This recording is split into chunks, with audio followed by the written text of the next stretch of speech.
हमारा नाम रीना साहा। हिंदी बोल पाती है? हिंदी बोल बुझता है, बोलते नहीं पड़ता है। हिंदी बूझ जाती है लेकिन बोल नहीं पाती है, समझ में आ जाता है हिंदी। ममता दीदी से संतुष्ट है? नहीं है, नहीं है। हम हलो कस्ता हाथुरी तारा है, इनकलाब जिंदाबाद है। अच्छा, इनकलाब जिंदाबाद है। हाँ, किंतु आमी मोदी का सरकार में सपोर्ट करता है, किंतु वोट में सिंगल वोट में कस्ता हाथुरी तारा में मरता है। आपका बात तो हमको समझ में नहीं आ रहा है। ও বুঝতে পারে না, তাহলে কি হবে? बंगाल আমি मार्च मासेर मार्च मांथेर दो तारीख में गुजरात जाता है। 22 दिन घूर के आया है। गुजरात में माने वेरी इम्पोर्टेंट फील्ड है। मतलब बोल रहे हैं गुजरात आप घूम करके आ गए हैं, गुजरात में विकास वगैरह हुआ है कि नहीं हुआ है? हाँ हाँ, विकास हुआ है, विकास हुआ है, माने स्वर्ग हुआ है। स्वर्ग बन गया है। हाँ, स्वर्ग बना गया। तो मोदी सरकार में ही तो करता है। अच्छा। काजे मोदी सरकार के हम सपोर्ट करता है এবং আমার ফ্রেন্ডসদেরকে বলता है যে মোदी सरकार के फूल में ভোট লাগাও। हाँ, কিন্তু हम नहीं पड़ता है, কারণ আমি ছোট্টবেলা থেকে কাস্তে হাতুড়ি তারাকে ইনকলাব জিন্দাবাদ। মুখ্যমন্ত্রী ছিল জ্যোতি বাবু, পারা যাবে না। কিন্তু আমার সাপোর্টার এই যে প্রাণকৃষ্ণ हाँ, हमें बोलता है যে তোমরা मोदी सरकार के वोट लगाओ। हाँ, पद्म फूल में वोट लगाओ, किंतु हम नहीं पड़ता है। हम समर्थन करता है, किंतु वोट देते नहीं पड़ता है। वोट नहीं दे पाते हैं? क्यों नहीं वोट दे पाते हैं? हमार गोविंद एक है। अच्छा। हाँ, हिंदू धर्म। हाँ, गोविंद एक है, कृष्ण है। तो कृष्ण ছাড়া আবার অন্য পথে जाता नहीं है, किंतु हम लेक्चर देता है ए मोदी सरकार के वोट लगाओ, मोदी सरकार के वोट लगाओ। भैया थोड़ा विस्तार से बताइए, ये दीदी जो बोल रही हैं क्या बोल रही हैं? ये बोल रहे हैं जो हम मोदी जी को सपोर्ट करता है, मगर हमने सीपीएम करता है, वो बोला है। अच्छा, मोदी जी को सपोर्ट कर रहे हैं लेकिन हाँ। सीपीएम को वोट देते हैं। हाँ, देते हैं, वो ऐसा बोल रहे क्यों? हैं, वो बोल। কিন্তু পাবলিসিটি করতে হয় যে এই ভাই के बहन के तोरा मोदी जी के वोट लगाओ, गुजरात में अच्छा स्वर्ग है। तो वैसा स्वर्ग बंगाल में भी तो बनना चाहिए ना? नहीं नहीं, हाँ बंगाल में चाहिए, किंतु 100 वर्ष लगবে। 100 वर्ष 100 बरस लग जाएगा। लग जाएगा। बंगाल के गुजरात बनाता है, नहीं पड़ता है। अच्छा, कारण बंगाल में खाली खाता है, सरकार के टाका आता है और सन्त्रास करता है, और पार्टी में जो लीडर है खाता है, भूख लगाता है और खाता है।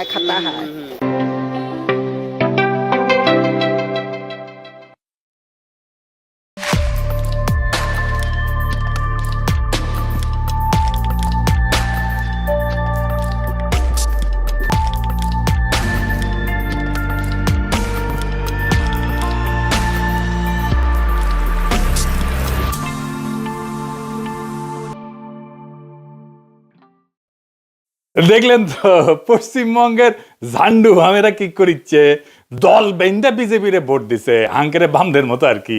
গত ইলেকশনে আওয়ামী লীগ বামেরা দল বেঁধে যেমন বিএনপিরে ভোট দিছিল উনকা আর কি। ফলাফল তো দেখিছেন, মমতা এবং তৃণমূল ধরাশায়ী হয়েছে, বিজেপি বিপুল ভোটে ভূমিধ্বস বিজয় পাইছে। বিজয়ী হইয়ায় বিজেপি মুসলমানদের বাসাবাড়ি দোকানপাটের উপরে হামলায় পড়ছে, লুটপাট অগ্নিসংযোগ চলতেছে ব্যাপকভাবে।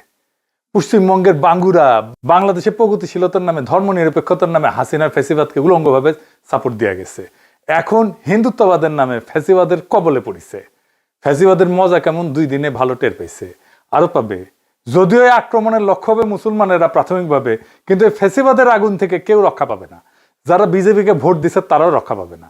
যারা নেতা হয়েছে বা মুখ্যমন্ত্রী হিসেবে যার নাম এসছে, এই যে শুভেন্দু অধিকারী, ওর মতো একজন মানুষ বাংলাদেশে জাতীয় নেতা হইতে পারবে না, আঞ্চলিক নেতা হইতে পারবে না। এইটা সাহেব দেখান, তার কিছু বক্তব্য দেখান, শোনান। মুসলমান ভোট দেয়নি, মুসলমান তার আসল লোকে হিজাব পরা মমতাকে ভোট দিয়েছে। বাংলাদেশি মুসলিম অনুপ্রবেশকারী নোয়াখালী চলে যা, ভাগো ভাগো ভাগো। বিজেপি এপ্রিল মাসে আসবে, 550 কিলোমিটার বেড়া দেব, আর ডিপোর্ট করব। সাতক্ষীরা চলে যা, নোয়াখালী চলে যা, খুলনা চলে যা, যেদিক দিয়ে এসেছিস ওই রাস্তা দিয়ে পালিয়ে যা। যদি সনাতনের বাচ্চা হয়ে থাকে এদের মুখ দিয়ে চৌরাস্তায় দাঁড় করিয়ে জয় শ্রীরাম বলা হয়। বাংলাদেশের সঙ্গে যুদ্ধ ভারতের কাছে তো কয়েকদিনের ব্যাপার নয়, কয়েক মিনিটেই ফয়সলা হয়ে যাবে। মোল্লা ইউনুস সহ গোটা ঢাকা চাপা পড়ে যাবে। এদেরকে কেউ কাউন্টই করে না, মশা মাছি। এই রাজাকারের বাচ্চা, হেফাজতের বাচ্চা, যাহাই ইউনুস তাহাই মমতা। এবং প্রায় ৮০ লক্ষ থেকে ১ কোটি বহিরাগত রোহিঙ্গা মুসলমান এখানে ঢুকে আমাদের রাজ্য কার্যত দখল করে নিয়েছে। जैसे इजराइल सिखाया गाजा में, उस तरीके से हमारी भारत की 100 करोड़ हिंदू। শুনিছেন? আচ্ছা রিতেশ সাহেব, ওই যে দেখান ওই যে বাংলাদেশিদের দর বলে যে ধাওয়া করেছিল ওটা দেখান।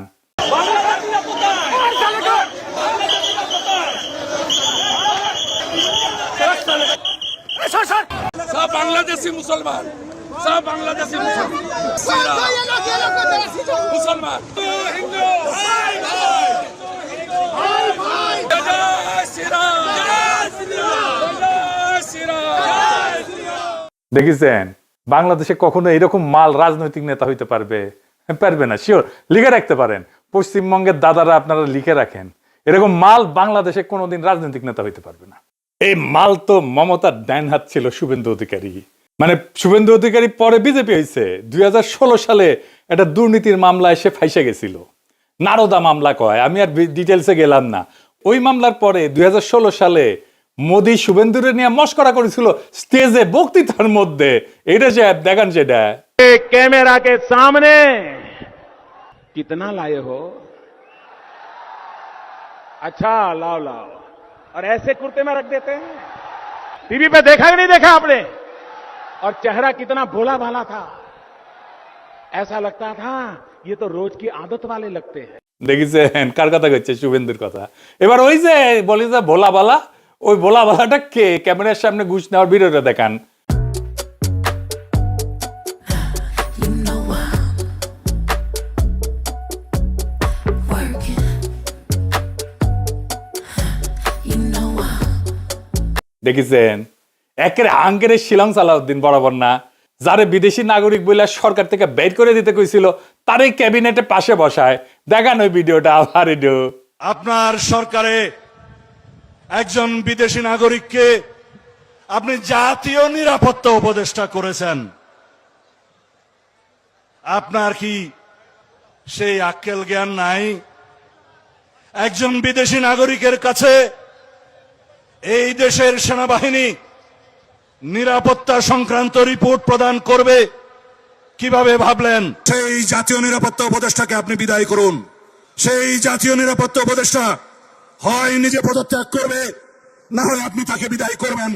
এই দেশের নিরাপত্তা সংক্রান্ত কোন জাতীয় দায়িত্ব বিদেশি নাগরিকের হাতে থাকতে পারে না। দেখেছেন এদের কোনো মরাল আছে? মরাল নাই, কোনো নৈতিকতা নাই। যাই হোক, আসল আলাপে আসি। আজকের আলোচনায় কয়েকটা বিষয় আলোচনা করব। প্রথমত বাঙ্গুদের নির্বাচন নিয়ে একটা বয়ান জয় বাংলা করা, মানে ওরা কইতেছে বাংলাদেশে ভারত বিরোধিতাই ইন্ডিয়ায় বিজেপির উত্থানের জন্য দায়ী।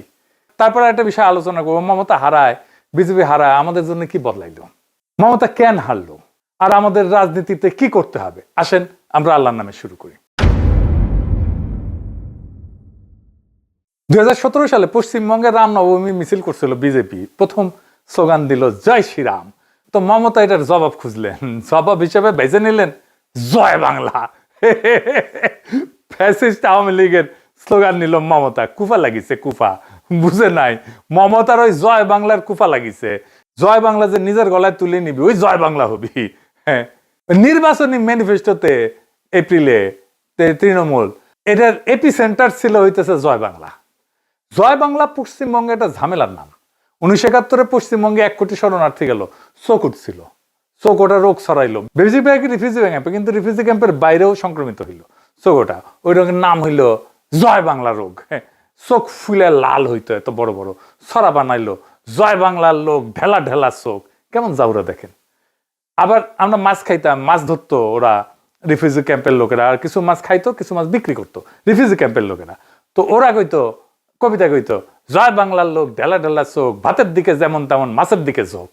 এই জয় বাংলা নিজের ইলেকশন ডক্ট্রিন কেউ বানায় বলেন? মানে মোদীকে ঠেকাইতে হবে, এটা তো মমতার এজেন্ডা ছিলটা। পশ্চিমবঙ্গের অ্যান্টি মোদি বলে যারা দাবি করে তারা জান লড়াই দিছে বিএনপিকে ঠেকানোর জন্য, দেয় নাই। 91 লক্ষ ভোটারকে বাদ দিছে নাকি SIR কইরা, সেটা নাকি মমতার হারানোর জন্য দায়ী কিনা সেটা পরে দেখা যাবে। প্রায় 91 লক্ষ ভোটার SIR এর মাধ্যমে বাদ পড়েছে। এরা সবাই মুসলিম ভোটার এবং স্বাভাবিকভাবেই এই মানে ভোটটা তৃণমূল কংগ্রেসের বেশি হওয়ার কথা ছিল এবং সে কারণে, এবং এটা কিন্তু মোট ভোটারের 12%, এটাও মাথায় রাখা দরকার। অর্থাৎ 12% ভোটার এই নির্বাচনে ভোট দিতে পারেনি যারা তৃণমূলের ভোটটা পেতে পারত। কিন্তু এটা বড় সংখ্যা, কিন্তু মোট ভোটার হয়েছে 7,66,00,000, তার মধ্যে 12% ভোটার বাদ। আপনি চিন্তা করেন, বাংলাদেশে 12% ভোটার বাদ দিচ্ছেন, আগুন লেগে যাবে। ইলেকশন হইতে দিত, নির্বাচন কমিশন তুলে নিয়ে বুড়ি গঙ্গায় ফেলায় দিত, ইলেকশনই হইতো না। বাংলাদেশ হইলে কোনো প্রতিবাদ নাই পশ্চিমবঙ্গে, পশ্চিমবঙ্গকে ওন করেনি তোরা কেউ, সেজন্য ডিফেন্ড করতে পারে না। আমরা ওন করি বাংলাদেশকে, যাই হোক ভালো খারাপ মন্দ যাই হোক আমরা ওন করি, প্রত্যেকে জান লড়াই ডিফেন্ড করি দেশকে। আমরা ডিফেন্ড করি আমার পলিটিক্যাল রাইট রে, জানের মায়া করি না, আর গুলি বন্দুক লাঠিরে ভয় করি না। এই যে পশ্চিমবঙ্গের হিন্দুত্ববাদী ফ্যাসিস্টের হাতে পড়লো, অনেকদিন থাপ খেতে হবে। আমি এতে মোটে ব্যথিত না। পশ্চিমবঙ্গ যে আমাদের মানুষ মনে করে না, কোনোদিন আমাদের সাথে পলিটিক্যালি এনগেজ হয়নি, সে CPM হোক, কংগ্রেস হোক, বিজেপি হোক, কেউ বাংলাদেশকে বন্ধু বলে মনে করে না। আমাদের টুরিস্ট না গেলে কলকাতায় অনেকে পেটের ভাত জুটবে না, অথচ কি বিভৎস বাংলাদেশ ঘৃণা, বাংলাদেশের সাধারণ মানুষকে ঘৃণা, ইসলাম ধর্মকে ঘৃণা। আমরা অশোকনগরে পাড়ায় পাড়ায় মোড়ে মোড়ে সব মন্দির করা শুরু করে দিয়েছি। তোমরা যারা বিজেপির সেনা আছো সবাই শুরু করে দাও মন্দির করা, কোনো মসজিদ থাকবে না, সব মন্দির। হিন্দু শক্তি জয় হয়েছে, সব মন্দির। সবাই বলো জয় শ্রীরাম, জয় শ্রীরাম, জয় শ্রীরাম। বাংলাদেশ তাদের কাছে সবসময় হারানো জমিদারি, বাংলাদেশের সংখ্যাগরিষ্ঠ মানুষের ধর্ম তাদের কাছে ঘৃণার। তো এই পশ্চিমবঙ্গ মরল নাকি ঠাপ খেললো তাতে আমাদের কি? ওরা নিজের শক্তিতে মোদিরে জীবনে হটাইতে পারবে না, কয়ে দিলাম, লিখে রাখেন। ওই হ্যাডম তাদের নাই।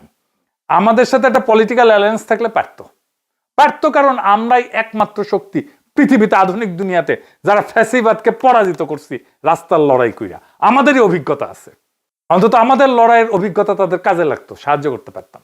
কিন্তু ওরা তো করবে না, ওরা কখনো একটা দেশ হয়ে উঠতে পারেনি। কেন পারেনি জানেন?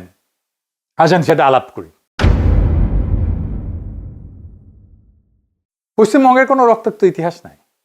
পশ্চিমবঙ্গ 1947-এর পরে প্রায় 80 বছর গেছে, তার ইতিহাসে কোনো রক্তাক্ত গণ আন্দোলন নাই, কোনো ভাষার জন্য লড়াই নাই, রাষ্ট্রের জন্য লড়াই নাই, রক্ত দেওয়া নাই, স্বাধীনতার জন্য যুদ্ধ হয় নাই, কোনো স্বৈরাচারের বিরুদ্ধে রাস্তায় শহীদ হয় নাই, বিপ্লব নাই, গণ অভ্যুত্থান নাই, গণভবন দখল নাই, সংসদ ভবন দখল নাই, প্রাইম মিনিস্টারের হেলিকপ্টারে তুলে তারায়নি নাই, বন্দুকের সামনে দাঁড়ায় অকাতরে জীবন দেওয়ার কোনো ইতিহাস নাই। আবু সাইদের মতো কোনো ছবি নাই তাদের হাতে, কোনো জুলাই নাই। তাদের ইতিহাসে মীর মুগ্ধরা জন্মায় না। নকশালবাড়ি ছিল তারা কইবে, কিন্তু সেটা ছিল একটা এলিট ভ্যানগার্ডিস্ট মুভমেন্ট, গণ অভ্যুত্থান না। সিঙ্গুরনন্দীগ্রামে হয়েছে লড়াই, হয়েছে, এটা লোকাল রেজিস্ট্যান্স। আমাদের এরকম প্রত্যেক দিনই হয়, পানি নেওয়া হয়, সার নেওয়া হয়, প্রত্যেক দিনই হয় উঙ্কা লড়াই। বাংলাদেশ পুরাই উল্টা। 52, 69, 71, 75, 90, 24 এটা আধুনিক কালের কথা। তার আগে দেখেন সেই ইসা খাতিকা, হাজী শরীয়তুল্লাহ, তিতুমির, প্রত্যেকটাতে রক্ত, প্রত্যেকটাতে জনগণের সাথে রাষ্ট্রের সরাসরি কনফ্রন্টেশন, প্রত্যেকটা জনগণ নিজের শক্তির অভিজ্ঞতা পাইছে। আমি আপনাদেরকে শক্তির অভিজ্ঞতা আমাদেরকে কোথায় নিয়ে গেছে, আমাদের চেতনাকে, এটা আমি আপনাদের একটা প্রমাণ করে দেখাই দিই একটা ছবি দিয়া। আমি আপনাদের কয়টা ছবি দেখাই। এটা 1954 সালে যুক্তফ্রন্ট সরকার বরখাস্ত হইল, আদমজি জুট মিলে বাঙালি বিহারি দাঙ্গা হইল, বিরাট দাঙ্গা, সারা দেশে অস্থিরতা, সরাসরি কেন্দ্রের শাসন শুরু হইল। মার্শাল্ল না, কিন্তু ধরেন জরুরি অবস্থার মতোই আর কি। ঢাকায় দাঙ্গার সম্ভাবনা, সবার মনে শঙ্কা। ঢাকার সবচেয়ে গুরুত্বপূর্ণ এলাকায় পাহারা দিতেছে কয়জন গুলিস্তান, এইটা সাহেব দেখান কয়জন আর্মি, 1, 2, 3, 4, 5 জন, তাই তো? তখন ধরেন পূর্ব পাকিস্তানের জনসংখ্যা ছিল 4.5 কোটি, এখন 18 কোটি, তার মানে 4 গুণ সেই টাইমের চাইতে। তাইলে সেই টাইমের চাইতে তো এখন একটা দাঙ্গা পরিস্থিতিতে সবচেয়ে ঢাকার গুরুত্বপূর্ণ এলাকা 5.5 20 জন আর্মি দিয়ে ঠান্ডা রাখতে পারার কথা, তাই না? পারবে না। ওইখানে 100 আর্মি দিলেও পারবে না ঠান্ডা করতে, উল্টা ওদের অস্ত্রগুলা খোয়া যাবে। এটা বাংলাদেশ। বাংলাদেশ এই জার্নির মধ্যে দিয়ে গেছে। পশ্চিমবঙ্গে আপনি পারবেন ওই 5 জন আর্মি দিয়ে ঠান্ডা করে রাখতে একটা এলাকা। আমাদের এই অভিজ্ঞতা একটা নির্দিষ্ট জিনিস তৈরি করে, ভূখণ্ডের প্রতি ওনারশিপের বোধ। এই দেশ আমার, কারণ আমি এই দেশের জন্য রক্ত দিছি, আমি জানি আমার সঙ্গীরা রক্ত দিছে, আমার সন্তানেরা রক্ত দিছে। এই বোধই ভূখণ্ডকে রক্ষার তাগিদ তৈরি করে। আক্রমণ এসে কে রুখে দাঁড়াবে? এই প্রশ্নের উত্তর জনগণের শরীরে লেখা থাকে, বলে দিতে হয় না কাউকে। পশ্চিমবঙ্গে জনগণের শরীরে প্রশ্ন নাই, উত্তরও নাই, কারণ এই প্রশ্নটাই কখনো তৈরি হয়নি। পার্টিশন তাদের রাজ্য দিছে, একটা ভৌগোলিক প্রশাসনিক ইউনিট দিছে, ভারতের 28টা রাজ্যের একটা, বাংলাদেশের জনগণকে একটা দেশ দিছে, তাও যুদ্ধ করতে হয়েছে। আমাদের পলিটিক্যাল এক্সিস্টেন্সিয়াল এন্টিটি দিছে, যার জন্য তারা মরছে। এই তফাৎ কিন্তু সাংবিধানিক না, এটা অস্তিত্বগত তফাৎ। ফলে 91 লক্ষ ভোটার এসে ওদেরকে গায়েব করে দিল, ওদের SIR এসে কেটে দিল, কোনো রাস্তায় গণপ্রতিরোধ হইল না। কারণ ভোটাধিকার তো তাদের কাছে রক্ত দিয়ে অর্জিত জিনিস না, ওটা সাংবিধানিক উপহার। ওটা হারানো গেলে আদালতে মামলা করা যায়, রাস্তায় লড়াই করতে হবে, এই বোধটাই ওদের জাগে না। বাংলাদেশের জনগণ 5ই আগস্টে গণভবন দখল করছে, পশ্চিমবঙ্গের জনগণ জীবনের রাজভবন অভিমুখে পদযাত্রা করতে হবে, হাঁটতে হবে, ওটা কোনোদিন মাথায় চিন্তা করছে? ওটা দখল করা তো দূরের কথা, দখল করা দূরের কথা, ওদের মাথায় নাই। দরকার হলে আমি রাজভবন দখল করব, গণভবন দখল করব। বাংলাদেশের মানুষ তার সার্বভৌম অধিকার রাজপথে ক্লেম করে, ওরা কোনোদিন ক্লেম করে নাই। প্রতিষ্ঠিত করে বাংলাদেশের মানুষ তার সার্বভৌম অধিকার রাজপথে, ওরা কোনোদিন করে নাই। জনতার সাথে এই লড়াইকে পালাইতে হয়, এই কারণে পশ্চিমবঙ্গ বিজেপিকে রুখতে পারে না। আর এই থাকা না থাকার ভোটটাই তাদের পরাজয়ের কারণ। আর এই ওনারশিপটা বিজেপি কিছুটা হইলেও তৈরি করতে পারছিল। কেমনে বুঝে দেখি। 3টা শব্দ তাদের ডক্ট্রিন। এইটা শুভেন্দু অধিকারের governance doctrine. Detect, delete, deport. শনাক্ত করো, মুছে দাও, বের করে দাও। এটা ক্যাম্পেইনের স্লোগান না, এটা ছিল নির্বাচনের আগে ঘোষণা করা ডক্ট্রিন। আমি ইলেকশনের আগে এনসিপি জামাতকে বলছিলাম আমরাই বাংলাদেশ, এই ডক্ট্রিন অ্যাডাপ্ট করতে, করে নাই। হ্যাঁ, বিজেপির এই ডক্ট্রিনের সবচেয়ে ইন্টারেস্টিং মুহূর্তটা শুভেন্দুই কইছিল 1 বছর আগে, 2025 ফেব্রুয়ারিতে বলছিল জয় বাংলা ভারতের স্লোগান না, এটা বাংলাদেশের স্লোগান। বাংলাদেশের স্লোগান ভারতে চলবে না। জয় বাংলা যে বাংলাদেশের স্লোগান, এটা তো পশ্চিমবঙ্গের কালেকটিভ মেমোরিতে আছে। মমতা নিজেই আইডেন্টিফাই করে দিল নিজেকে বাংলাদেশের সাথে, ফ্যাটাল মিস্টেক। সেজন্য মমতাকে বাংলাদেশে পাঠিয়ে দিতে চায়। হ্যাঁ, আসেন, পাঠিয়ে দেন, অসুবিধা নাই, আমাদেরই তো লোক। মমতার পূর্বপুরুষ নাকি কুমিল্লা না ওই দিককার বাসিন্দা ছিল। যাই হোক, জয় বাংলা ধার করেছিল মমতার শেষ অস্ত্র, তার ম্যানিফেস্টোর এপিসেন্টার। শুভেন্দু সেই অস্ত্রটাকে অপরাধের আইডেন্টিটি বানায় দিছে। জয় বাংলা মানে বাংলাদেশের স্লোগান, বাংলাদেশের স্লোগান মানে বহিরাগত, বহিরাগত মানে অনুপ্রবেশকারী, অনুপ্রবেশকারীকে ডিটেক্ট করো, ডিলিট করো, ডিপোর্ট করো। মমতার চুরি করা স্লোগান, যেটা দিয়ে বিজেপিকে ঘায়ল করতে চেয়েছে, সেই স্লোগানের ভেতরে শুভেন্দু একটা বহিরাগত স্ট্যাম্প মেরে দিল। হ্যাঁ, ছাপ্পা মেরে দিল। একদম জিনিয়াস কাজ করছে, ভয়ঙ্কর রকমের জিনিয়াস কাজ করছে একটা। এই ডিটেক্ট, ডিলিট, ডিপোর্টই এটা পশ্চিমবঙ্গের নতুন গভর্নেন্সের ভাষা। তারা রক্ষা করতে চায়, এই টেরিটরিকে রক্ষা করতে চায়, ওন করতে চায়। এটা ক্যাম্পেইন রেটরিক না, এটা একজন মানুষের ঘোষণা। রাষ্ট্রক্ষমতা পাইলে সে কিভাবে ব্যবহার করবে, এই যে তার কথা, যে মানুষ পশ্চিমবঙ্গের মুখ্যমন্ত্রী হইতে যাইতেছে বা হয়ে গেছে। এখন একটা প্রশ্ন, মমতা কেন একটা চুরি করা স্লোগানের উপর শেষ পর্যন্ত নির্ভর করতে বাধ্য হইলেন? কারণ তার নিজস্ব স্লোগান, নিজস্ব ভাষা ছিল না, উত্তর ছিল না। কারণ পশ্চিমবঙ্গের কোনো রাজনৈতিক দলেরই নিজস্ব মতাদর্শ নাই। শুনতে খুব খারাপ লাগবে, কিন্তু এটাই সত্য। নিজস্ব ভাষা নাই, নিজস্ব রাজনৈতিক বয়ান নাই, অভিজ্ঞতা নাই, তাই ধার করতে হয়। আর ধার করার কাছের জায়গায় বাংলাদেশ। কিন্তু বাংলাদেশকে তারা দেখছে একটা বিশেষ চশমা দিয়া, আওয়ামী লীগের চশমা দিয়া। পশ্চিমবঙ্গের সব নন বিজেপি দল, এমনকি বিজেপিও, কংগ্রেস, সিপিএম, তৃণমূল, যাই হোক, আলাদা আলাদা ঘটনার রাজনীতি করে এরা, কিন্তু 3টা একই চশমা পরে বাংলাদেশকে দেখে। 3টাই আওয়ামী লীগের চশমা পরে বাংলাদেশকে দেখে। 3টাই আওয়ামী লীগকে দেখে তাদের বাংলাদেশের স্বাভাবিক প্রতিনিধি হিসেবে, বাংলাদেশের জনগণকে দেখে না। তাই অন্ধত্ব কেন? কারণ আওয়ামী লীগ ছিল 71 পরবর্তী বাংলাদেশের সেকুলার বাঙালি মুখ। পশ্চিমবঙ্গের সব সেকুলার রাজনীতি সেই মুখে নিজের প্রতিচ্ছবি খুঁজে পেত, পরে বিজেপিও খুঁজে পেত। সেই আওয়ামী লীগের মাধ্যমে তাদের হারানো জমিদারি ফিরে পাওয়ার স্বপ্ন দেখত। সে যে গৌরী প্রসন্ন মজুমদার একটা গান লিখছিল মুজিবকে নিয়ে, আবার লিখছে কলকাতার মানুষ গৌরী প্রসন্ন মজুমদার, গাইছেও কলকাতার মানুষ অংশুমান রায়। মানে এটা কলকাতার সুপ্ত স্বপ্ন তাদের মুখে এটা ধ্বনিত হয়েছে, তাদের স্বপ্নের কল্পনা লেখা আছে ওই গানে। শোনো একটি মুজিবরের থেকে লক্ষ মুজিবরের কণ্ঠস্বরের ধ্বনি প্রতিধ্বনি, আকাশে বাতাসে ওঠে রনি, বাংলাদেশ আমার বাংলাদেশ। সেই সবুজের বুকসেরা মেঠো পথে আবার যে যাব ফিরে, আমার হারানো বাংলাকে আবার তো ফিরে পাবো, শিল্প কাব্যে কোথায় আছে, হায় রে এমন সোনার খনি। বোঝা যায় বাংলাদেশ তার কাছে সেই হারানো সোনার খনি, মুজিব সেই সোনার খনি আবার ফিরে পাওয়ার মওকা করে দিছে ওদেরকে। ফলে বাংলাদেশের জনগণের রাজনৈতিক অভিজ্ঞতা 52, 69, 71, 75, 90, 24 এই রক্তাক্ত ইতিহাসকে আলাদাভাবে ওদের বুঝে দেখার দরকার পড়েনি কেন তারা বারবার এইভাবে রক্ত দিল। তাই মমতা বা পশ্চিমবঙ্গ বাংলাদেশের শক্তিটা দেখতে পায়নি, কখনো না। তাই বাংলাদেশের কাছ থেকে কিছু নিতে হবে এটা কল্পনাতেই আসেনি, তার কাছ থেকে নিতেও পারেনি কিছু। সবসময় বাংলাদেশকে মাটিতে মাথা চেপে রাখতে চাইছে, কখনো তার কাছ থেকে শিখতে চায় নাই।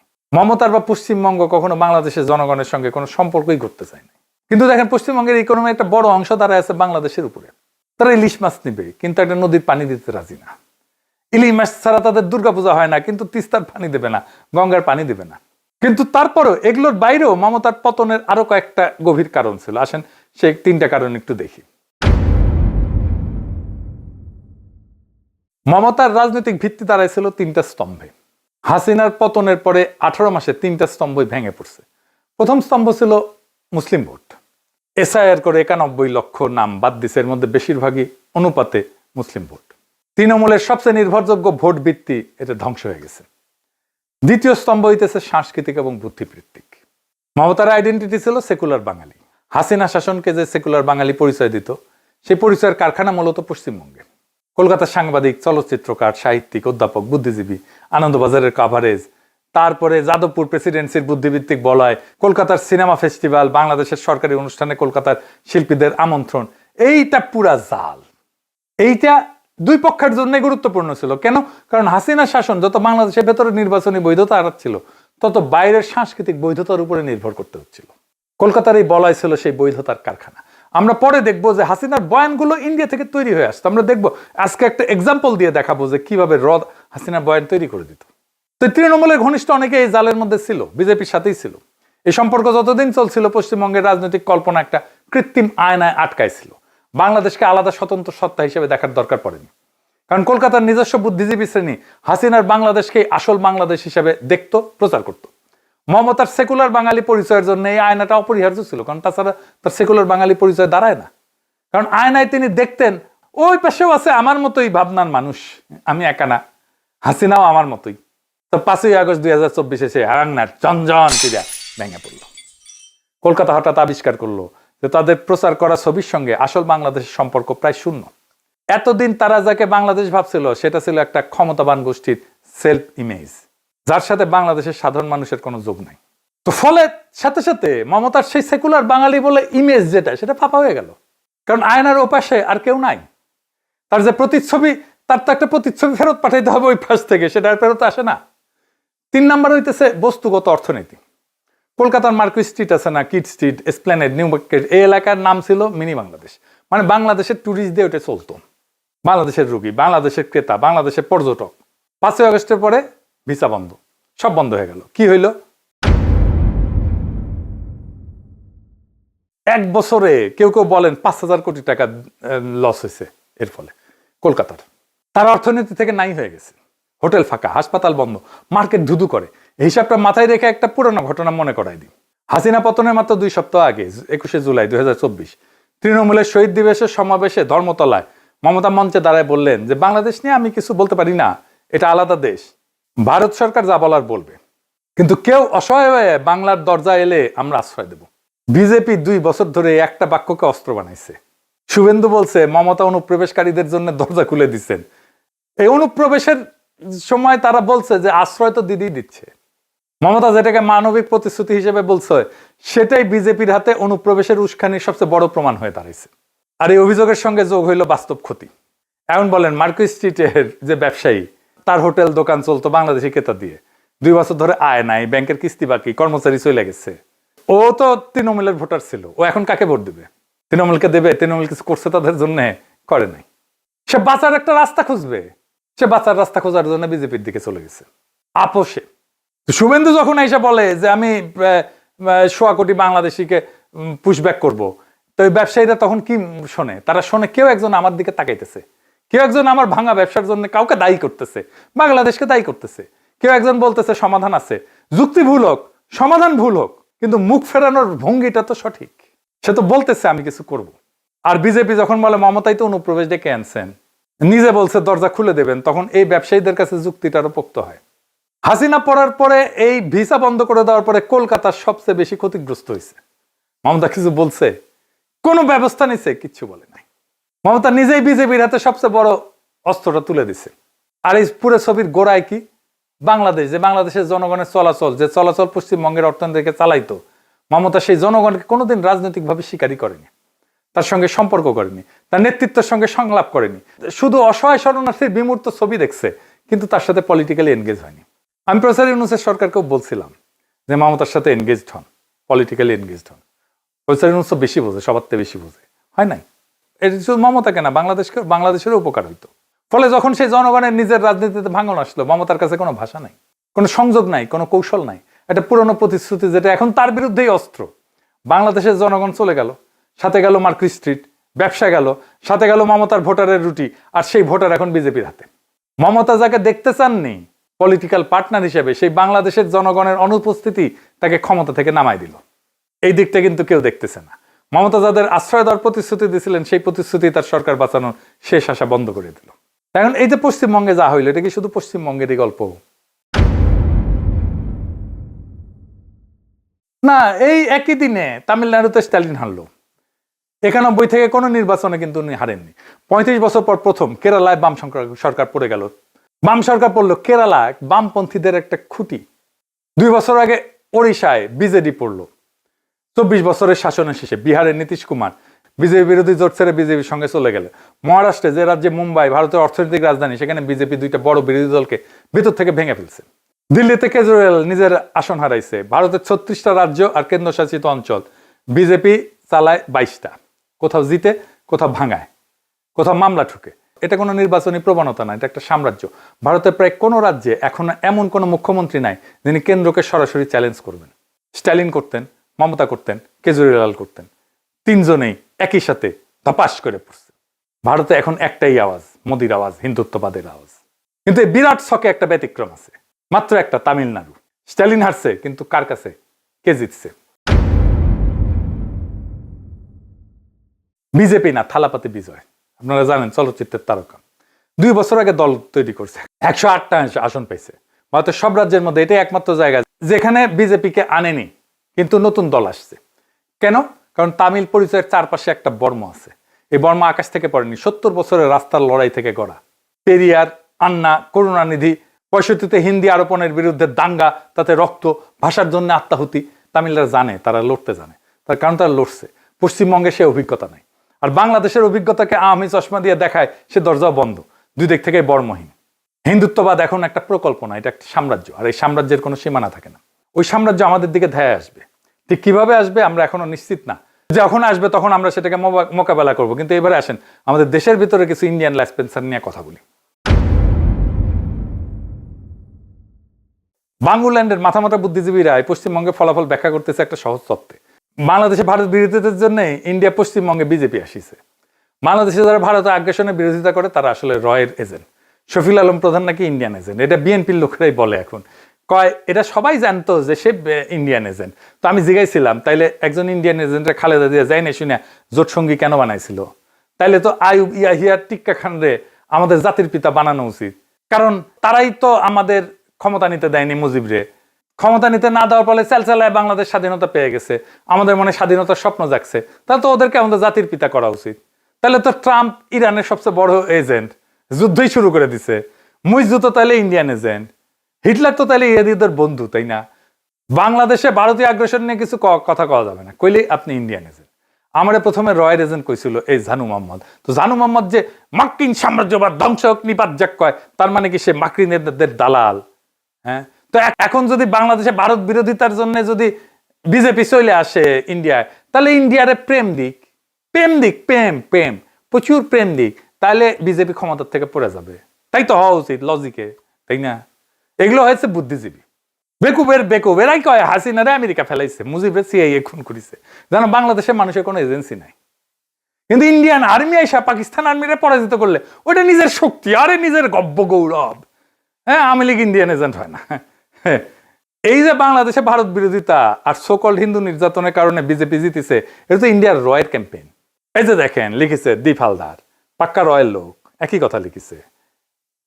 বাঙ্গুরা যেটা কইতেছে একই কথা লিখেছে। এখন আমার ক্ষুদ্র ভ্রাতার ভগিনীরা কবে আপনি খালি দেখেন, আমি বেনে বেনে করছি না। এই দীপ হালদারের কাজই হইতেছে বাংলাদেশে কিভাবে ইসলাম পন্থার জঙ্গিবাদের উত্থান হইতেছে তা দিয়ে ন্যারেটিভ বানানো। এই যে বইটা দেখেন ইনশাল্লাহ বাংলাদেশ, কিসের উপরে লেখা জানেন? জুলাই বিপ্লবের উপরে লেখা। 300 পৃষ্ঠার বই লেখা ফেলিছে জুলাই বিপ্লবের পরে। জুলাই বিপ্লবের পরে ইসলাম পন্থার উত্থান ঘটেছে এইটা প্রমাণ করার জন্য। এটা তার বইয়ের প্রতিপাদ্য। আমার নাম আছে কিনা জানি না, বইয়ের মধ্যে পড়া হয় না, বইটা অর্ডার দিছে, আসুক দেখুন। দেখেন আমরা বই লিখতে পারিনি, জুলাই বিপ্লবের উপর ওরা লিখে ফেলছে, উল্টা লিখছে। এই হইতেছে আমাদের ক্যাপাসিটি, আর হইতেছে ওদের ক্যাপাসিটি। জুলাই বিপ্লবের পরে বাংলাদেশে ইসলাম পন্থার উত্থান ঘটছে, এটা ওর ন্যারেটিভ, এটাই নিয়ে আসছে বাঙ্গুরা। দেখেন ওই বইয়ের রিভিউ দেখেন বিবেকানন্দ ফাউন্ডেশনের সাইটে। বিবেকানন্দ ফাউন্ডেশনের প্রতিষ্ঠাতাকে জানেন? অজিত ডোভাল, বুঝেছেন? অজিত ডোভাল হচ্ছে রয়ের চিফ। এবার মিলিল খাপে খাপ মমতাজের বাপ। এবার এই ব্রাত্য রাইসুরে বলেন যে রয়ের ন্যারেটিভ তোমার মুখে কেন? টাকা ঢুকা কিছু দিচ্ছে নাকি মাগনা বেকার খাটিচ্ছ? এবার আসেন দেখি বাংলাদেশে কি হইতে পারে। প্রথম কথা, পশ্চিমবঙ্গ আমাদের মিত্র না, শত্রু না, ওরা ইররিলেভেন্ট, অপ্রাসঙ্গিক। যা চলতেছে চলুক।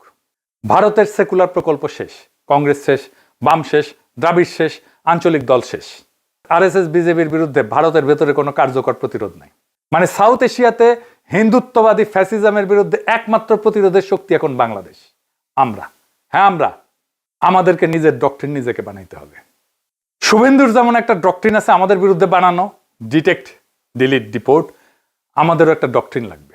আওয়ামী লীগের অপারেটিভ, রয়ের এজেন্ট, কলকাতার বুদ্ধিভিত্তিক দালাল, সেকুলার বাঙালির নামে বাংলাদেশের সার্বভৌমত্ব ক্ষয় করা সমস্ত শক্তির বিরুদ্ধে আমাদের বাংলাদেশ ভূখণ্ড থেকে, বাংলাদেশের রাজনীতি থেকে একটা নতুন ন্যারেটিভ, নতুন ডক্ট্রিন লাগবে। বাংলাদেশের কল্পনা থেকে নতুন ডক্ট্রিন লাগবে। আমাদের নিজের অর্থনীতি নিজেদের চালাইতে হবে। কলকাতার চিকিৎসা না, ব্যাংকক, সিঙ্গাপুর, কুয়ালালামপুর। কলকাতার শপিং না, দুবাই, ইস্তাম্বুল, কুনমিংয়ে যাবো দরকার হইলে। কলকাতার বিনোদন না, নিজের ইন্ডাস্ট্রি বানাবো। মার্কুইস স্ট্রিট ভাঙছে, সেটা আমাদের সমস্যা না, ওটা মমতার সমস্যা ছিল, এখন শুভেন্দুর সমস্যা। আমাদের কাজ আমাদের 18 কোটি মানুষের অর্থনীতি থেকে, কলকাতা নির্ভরতা থেকে বাইর করে আনা। নিজের সার্বভৌমত্বকে নিজেকে রক্ষা করতে হবে। ভারত যদি হিন্দুত্ববাদী রাষ্ট্র হয় ওটা ওদের সমস্যা, আমাদের সমস্যা হবে যদি আমরা নিজেদেরকে রক্ষা না করি। সীমান্তে বিএসএফ এর গুলিতে কিশোর যদি মরে সেই হিসাব আমরা রাখবো। তিস্তার পানি আটকে রাখা যদি হয় সেই হিসাব আমরা রাখবো। যদি গঙ্গার পানি আটকে রাখা হয় সেই হিসাব আমরা রাখবো। দিল্লি থেকে, আগরতলা থেকে, কলকাতা থেকে যে ন্যারেটিভ বোম্বার্ডমেন্ট হবে সেইটা আমরা কাউন্টার করব নিজের ভাষায়, নিজের প্ল্যাটফর্মে, নিজের শর্তে। পশ্চিমবঙ্গ পড়ছে কারণ পশ্চিমবঙ্গের জনগণের শরীরে কোনো রক্তের স্মৃতি নাই। বাংলাদেশের জনগণের কালেকটিভ মেমোরিতে শুধু প্রতিরোধী আছে। সেই ইসাখার আমল থেকে প্রতিটা প্রজন্মের শরীরে শুধু প্রতিরোধের গল্প, রক্ত দেওয়ার গল্প, ভূখণ্ডকে রক্ষা করার গল্প। মা বাবার শরীরে যেটা ছিল সন্তানের শরীরের সাথে সংক্রমিত হয়েছে। আবু সাইদ যখন বুক পেতে দাঁড়াইছিল, ওর পেছনে দাঁড়াইছিল ইসাখা, তিতুমির, হাজী শরীয়তুল্লাহ, 52 সালাম, 69 আসাদ, 71 বীরশ্রেষ্ঠরা, আর 90 নূর হোসেন। প্রজন্ম থেকে প্রজন্মের রক্তের স্মৃতি বহমান আমাদের শরীরে। এটাই আমাদের একমাত্র বর্ম, এটাই আমাদের একমাত্র সম্পদ, এটাই আমাদের একমাত্র রাজনীতি। মমতা গেছে, স্ট্যালিন গেছে, বাম গেছে, নবীন গেছে, উদ্ধব গেছে, জগন গেছে, নীতিশ আত্মসমর্পণ করছে। পুরো সাউথ এশিয়াতে একটা জায়গাতে হিন্দুত্ব ফ্যাসিজমের সামনে একটা প্রাচীর দাঁড়ায় আছে। পদ্মার উত্তরে, মেঘনার পশ্চিমে, আমাদের মাটিতে মোদির হিন্দুত্ববাদের পরাজয় হবে আমাদেরই হাতে। কারণ দুনিয়াতে একমাত্র আমাদেরই আছে আজকের দুনিয়ায় ফ্যাসিবাদের সাথে লড়াই করে পরাজিত করার অভিজ্ঞতা আর গৌরব। তাই আমাদের পথ দেখাতে হবে পুরো ভারতবর্ষকে। ভিয়েতনাম দেখাইছিল এক সময় সারা দুনিয়াতে, কিউবা যেমন দেখাইছে এক সময় সারা দুনিয়াকে পথ। আমাদের লড়াই তাদের চাইতে ছোট না। বাংলাদেশ হয়ে উঠবে মজলুমের শেষ আশ্রয়, ফ্যাসিবাদের বিরুদ্ধে সবচেয়ে শক্তিশালী দুর্গ। সেই দুর্গের গর্বিত নাগরিক হয়ে আমাদের লড়াই থাকবে চিরজাগরুক, চিরবহমান। ইনকিলাব জিন্দাবাদ।